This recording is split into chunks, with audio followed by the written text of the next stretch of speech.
Hello, and welcome to another episode of Leader Generation brought to you by ModApp. I'm your host, Tessa Burg, and today I am joined by our EVPs of Creative Innovation, Matt Bretz and Gary Goodman. Both come to us as veterans in the games and entertainment space, and we're really excited to learn more about their careers, their journey here to ModApp, and what's changing in games and entertainment that our clients should know about. Matt and Gary, thanks so much for being here. I'm excited to dive into this conversation. Us too. I can feel the enthusiasm. That did not No, sound. we're here. We're into it. Yeah.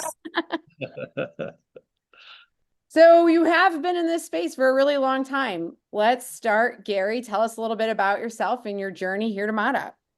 Sure.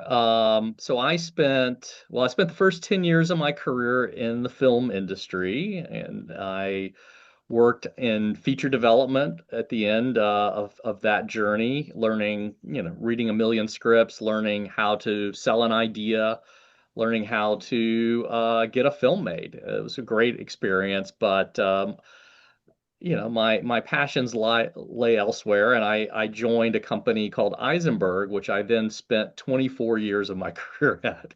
And Eisenberg was specialized in gaming, and that's where I realized I really enjoyed it. I was a gamer at heart, and the things that I learned in terms of just being able to simplify an idea really is at the heart of advertising. If you can simplify an idea and tell somebody in the simplest and shortest amount of words what that is and get them excited about it and convince them that you're passionate about it, then you basically are doing advertising. So I found out I was good at it, and ultimately in that journey, I met Matt Bretz, who we'll hear from him in a sec, and we became partners for 10 years, and we were the CCOs of Eisenberg until recently.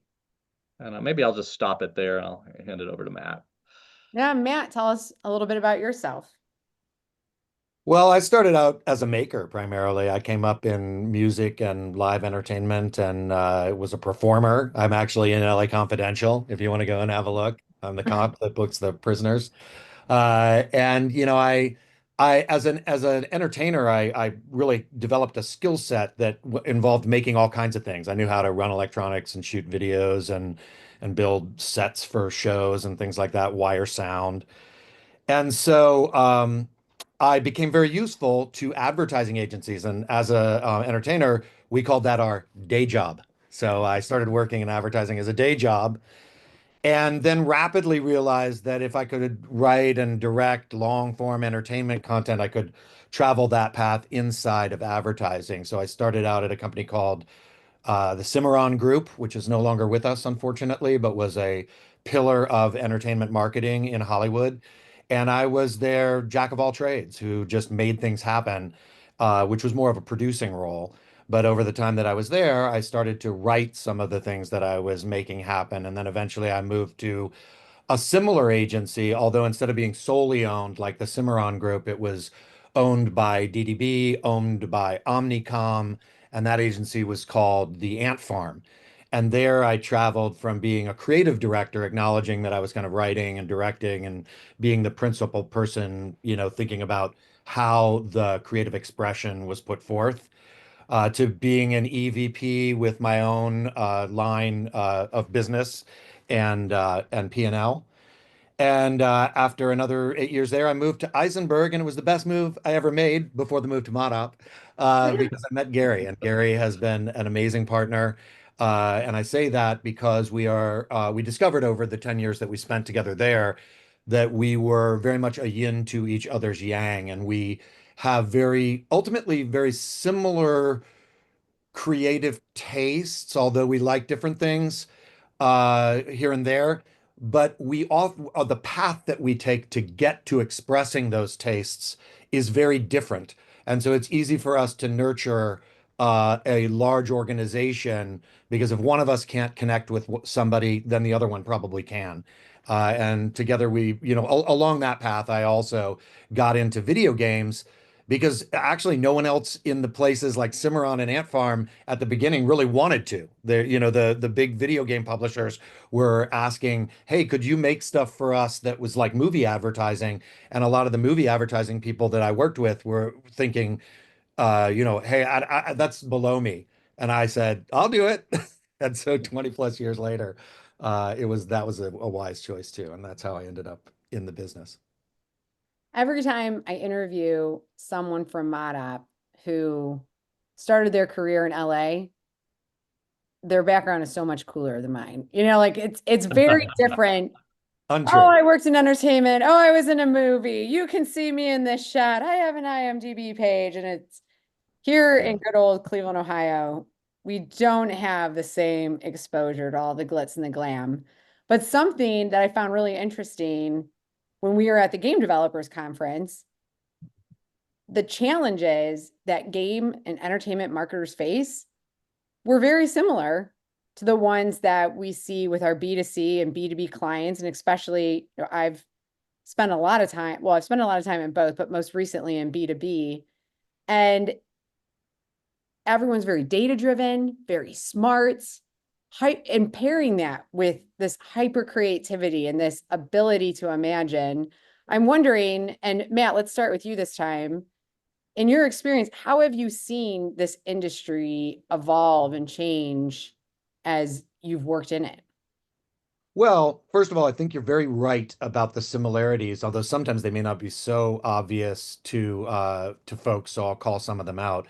One of the things that I learned early on from a great mentor of mine, a woman named Marty Muller, who was the Walt Disney Parks global VP of advertising for many years.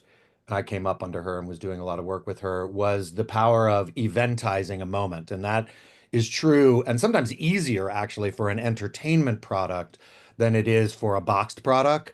But either way, that is what we're trying to do, is we're trying to create a moment for a product in which there is an emotional relationship between a product and an audience, and the audience's beliefs and behaviors change, and they want to have that product. Mhm. And so that journey has, as you point out, become more and more data driven over the course of my career, and it's why I sought out ModOp at this point with Gary, was because we came up in different but parallel ways as guys whose guts were very valuable. Like I made my name because I made good choices based on instinct, and that's still an important part of the pipeline for what we do. And it's still something that I try to cultivate in all of the people in our creative organization. In this case, ModOp's creative SBU that's led by Steve O'Connell and Steve Red. Another reason we came was because here are two folks in the creative leadership who are also really great at instinct. Mhm. But there's no question that over the time that we were at Eisenberg over the last 10 years, people have become more and more suspicious in our industry for good reason of this kind of brand awareness KPI of, did the product sell? Like that's the only KPI for kind of big awareness level creative. And the truth is, who knows if it's because of your creative, right? Just the product selling isn't enough of a validator anymore. And so at ModOp, I found that you, frankly, and your team and the innovations group had built a set of tools that would allow us to really determine the nuances of why the product is selling, who it's selling to, when it's selling and when it's not, when to toggle from a brand awareness play to a straight conversion play. All of that is represented by a shockingly huge amount of data that's become available to us also over the last decade. And, frankly, the only way to process all that data is using some form of AI. And so, I've seen the whole industry reach this point where we are now, which is, yeah, we all know that AI is here slash coming. And yes, we all have massive amounts of data to help us, but we still are at the baby steps of how to innovate machines that will help us parse, process, and use the right inputs at the right time to kind of supercharge human instinct. Mhm. I think you're exactly right. It's to supercharge human instinct, but it also requires your human instinct to make those decisions. I feel like there is a tendency to see a new piece of technology, to see an app, and want that to solve your problem, as opposed to what I've really enjoyed working with the two of you and your experience in this space is really hearing from our games and entertainment clients, what are their big challenges? How are they already solving those today? We have some of the smartest clients I've ever met. And with the tools that we can bring is really to enable that instinct and be there with them to elevate strategy, to elevate things that they quite frankly want to do more in the creative space. Gary, I'm similar if you have anything to add in terms of the shifts that you've seen in games and entertainment marketing as data and AI have introduced themselves to the landscape.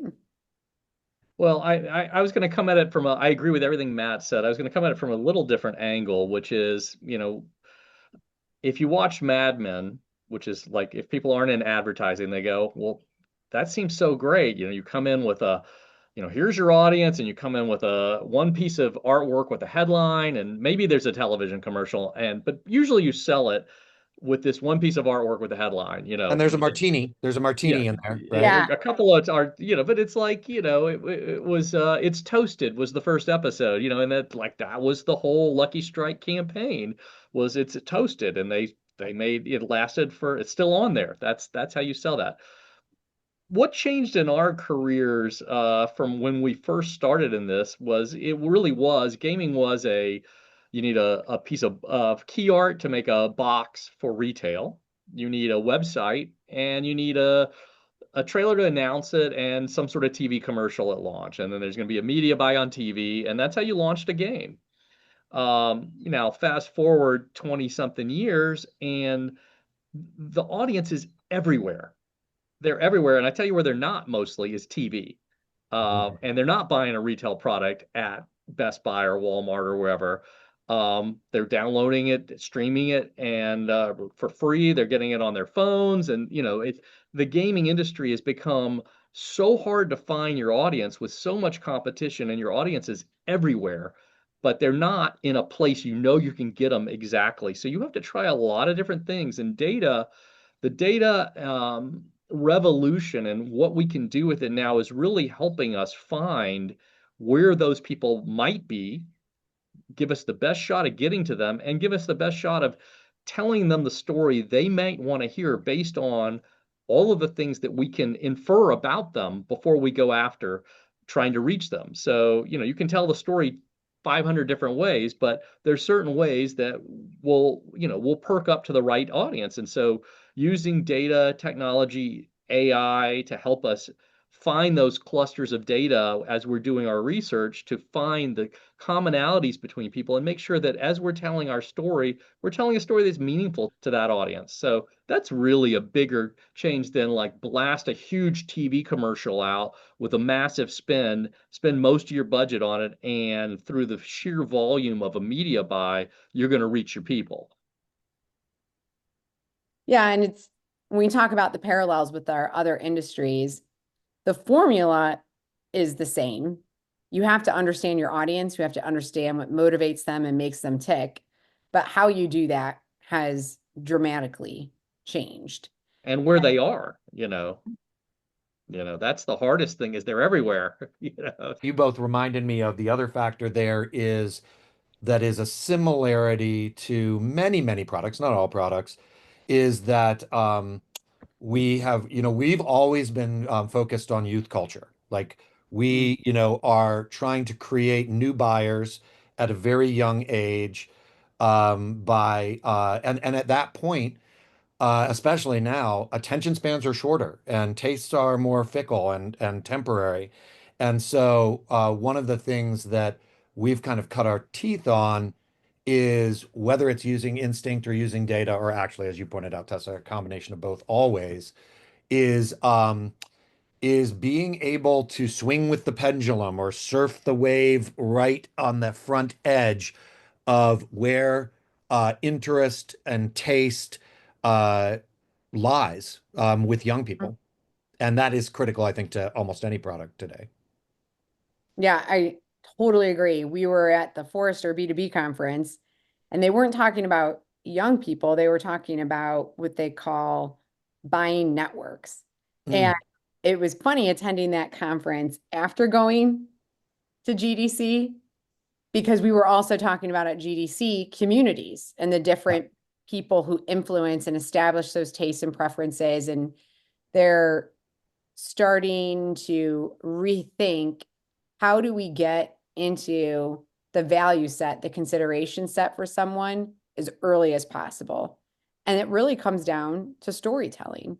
And the more someone feels that emotional connection to someone at your company, to a character, to the product or service that you're bringing, then the more engaged they are throughout the buying journey.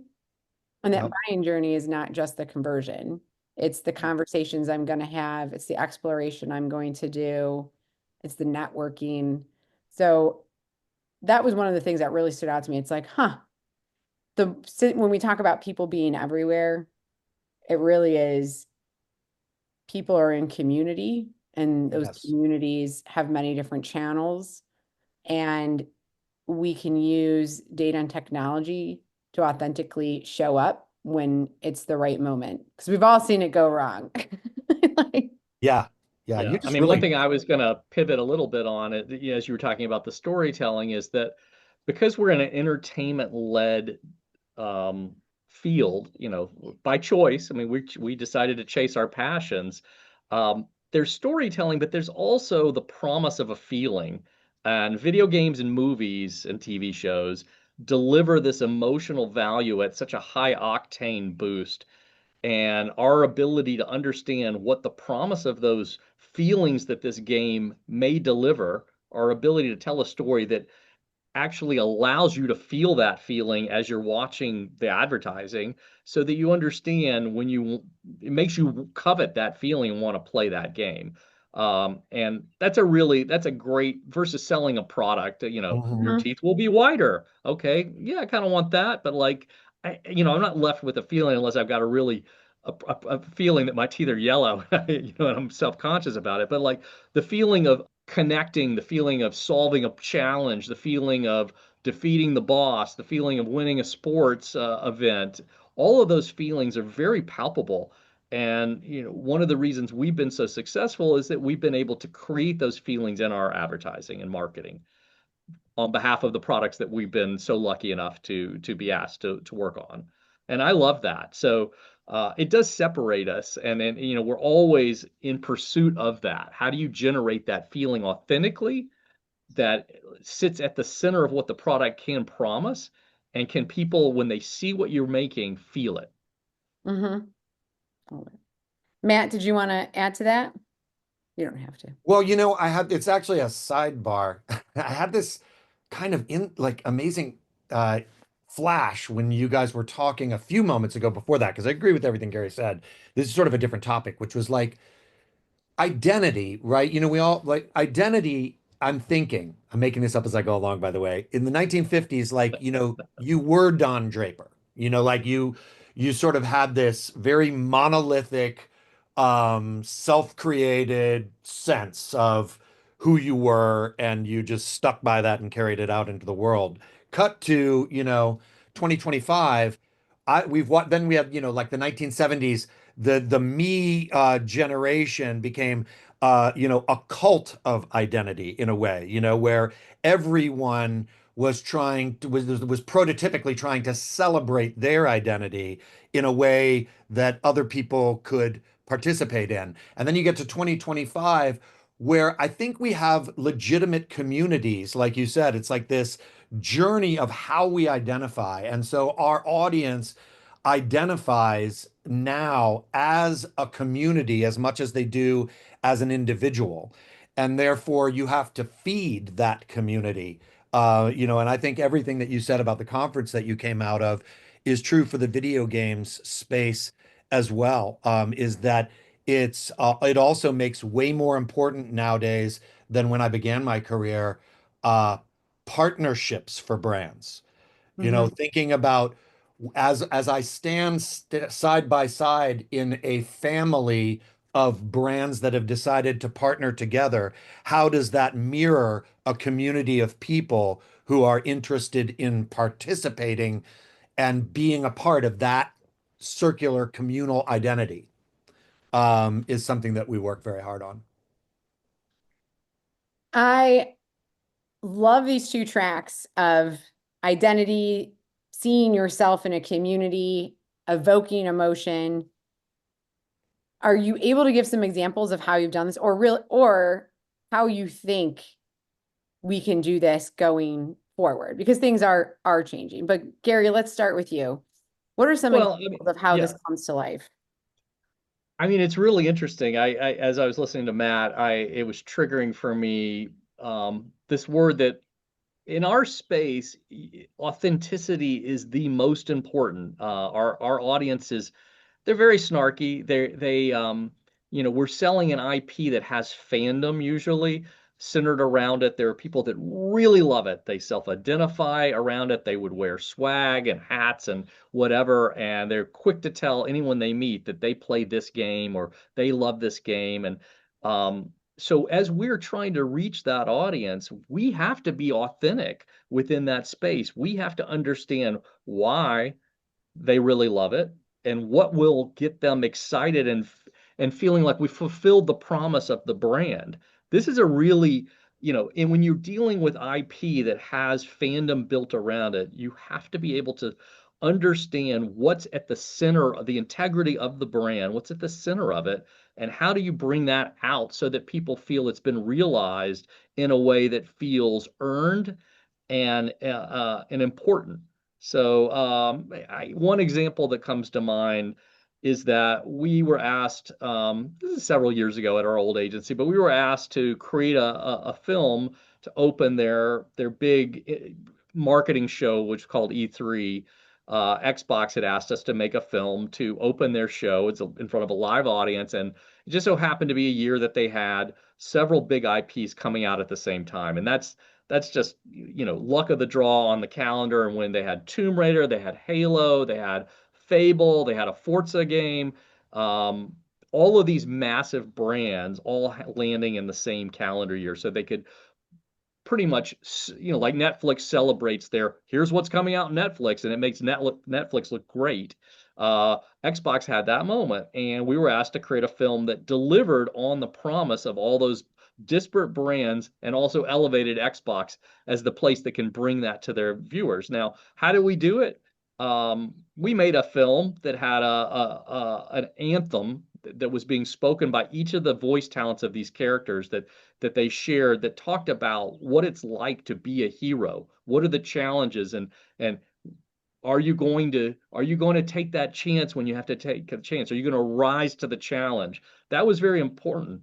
The second thing we did was we were able to license a Hans Zimmer track from the Man of Steel soundtrack when we were first people to ever do that. And there was something about the journey of Superman and this music that Hans had created with the London Philharmonic that was just so powerful that it evoked this quality. And so everyone in the room that saw this piece, we called it Characters That Matter. We kind of done a like Mount Rushmore bit at the end where each of these iconic characters are as important as the heads on the Mount Rushmore, but to the swell of this triumphant Hans Zimmer song. So we created the emotional value and delivered on the promise of these characters for a fan that went on and delivered through the year. So that's probably my example. I Yeah. love that example. Matt, Yeah. you have something to add? I was thinking about it. I got a chance to think about it. Good job, Gary. Like you had no Oh, chance thank to you. think about it, and you came up Yeah. with a zinger. And so I'm going to rip it off and say that I just want to keep talking about Xbox a little bit. And I want to emphasize, by the way, that we had a big team working for Xbox. We were agency of record in social media for 10 years so far. That organization has been. And Xbox was one of the great success stories early of leveraging first party data and also third party data, I'm sure. But on our side, as a partner to them, we always had to ask for what we were looking for. We didn't have a just open book, to their data. But by asking the right questions, we were able to create market segmentation in terms of the or audience segmentation. I think it's fine to tell you, like in the teens, like that many different types of people motivated by different ways that they played, knowing when they played, who they played with. And it really powered up our ability to launch their subscription game service, which has now become the state of the industry, called Xbox Game Pass, which is their subscription service in games, very similar to what most people are familiar with through Netflix. The success of that service was directly related to being able to listen to the audience, learn from the audience, and be led by the audience. And that I have to warn you that your show is going to get trolled, because there are going to be lots of haters in the game industry that are going to say Xbox is doing everything wrong. And there are definitely ways that, especially now that we've left the helm, Gary and I are diverge from things that Xbox marketing does. For the most part, they have spent really, from even before Satya at Microsoft, a couple of decades under Phil Spencer, just crushing it as far as using, and this comes back to your point, Tessa, in an oblique way. It's not data for data itself. It's data to understand humans and give humans what they want and need to sustain them, and that is unique in the game space. And I'll always be a great admirer of it, and feel lucky to have been a part of it. I love in all of your responses, I can feel your passion for the industry and your passion for what you do. So, what are you most looking forward to as we look ahead at the opportunities we have using AI, using machine learning, data, and different tools? What can we do to continue to really evoke these strong emotions within these audiences and connect them deeper to games? And Gary, you want to start? Sure. Yeah, I'd love to. I love that question. Thank you. Um, Matt and I have this really amazing opportunity. We took a little walkabout after our time at Eisenberg, and we're looking for the right opportunity for what we wanted to do next. And we got to some very simple things right out of the gate. One is that um, this time we get to build the plane in the hangar as the world is changing technologically at a very rapid pace. We don't have to retrofit what we're providing to our clients. We're going to build exactly what they need and only give them exactly what they need. And we're going to spend all of our energy on that. And that's a rare opportunity to have. And having been at Eisenberg for 25 years, you can't do that anymore. You've made decisions along the way that affect, any decision affects a lot of things, and the ship doesn't turn as fast. So one is that. Two, and I think this is, you know, we've had this opportunity to go in and talk to clients knowing that the industry has evolved, and a lot of our clients have multiple agencies doing multiple things, and everyone's a specialist, and that's great.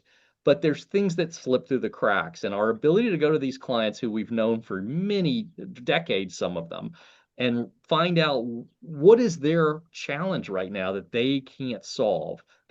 I think Matt and I know that, like, to go and ask them to give us the work they're giving to other agencies is not the right place to be, because everything has changed. So we have this opportunity to go and talk to clients and have them share their pain points, as opposed to, let me show you our capabilities, pick something off our menu, which is the way it normally happens. And I hope we never have to do that again. And then the third thing, and I think this is, for me at least personally, is the most important, is that as we reflected on our careers, we realized that the most successful moments we had in our career paths were due to technological changes that we didn't take credit for. These were things that were happening in the world that changed everything. And being swift problem solvers that Matt and I are, and being really good at client service and understanding creative storytelling, we've built a career, a lifetime of solving these types of problems.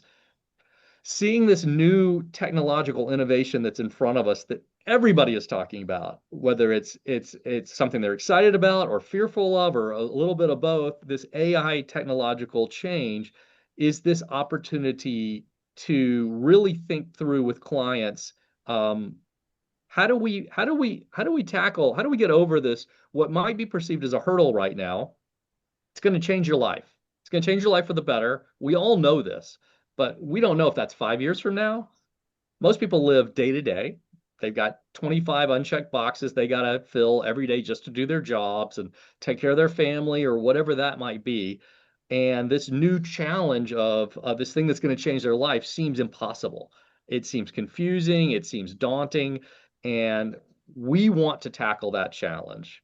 And when we started a ModOp and we first started talking to you, Tessa, we were able to see the light bulb turning on. Like, this can happen. Like, you're so quick at seeing what's possible with data, and that between our ability to talk to clients and get, really unfiltered knowledge of where their challenges are, and bring that back into ModOp, and with your team start to figure out, well, this is how you need to look at it. Don't be scared of it. It's gonna help you in so many ways.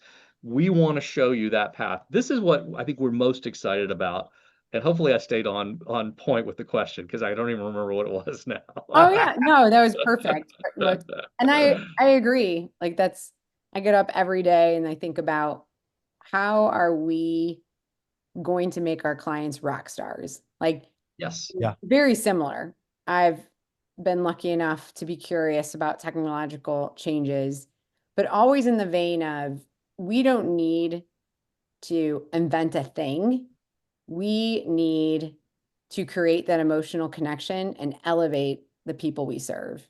And I like living in that lane because, to your point, Gary, they don't need another tool.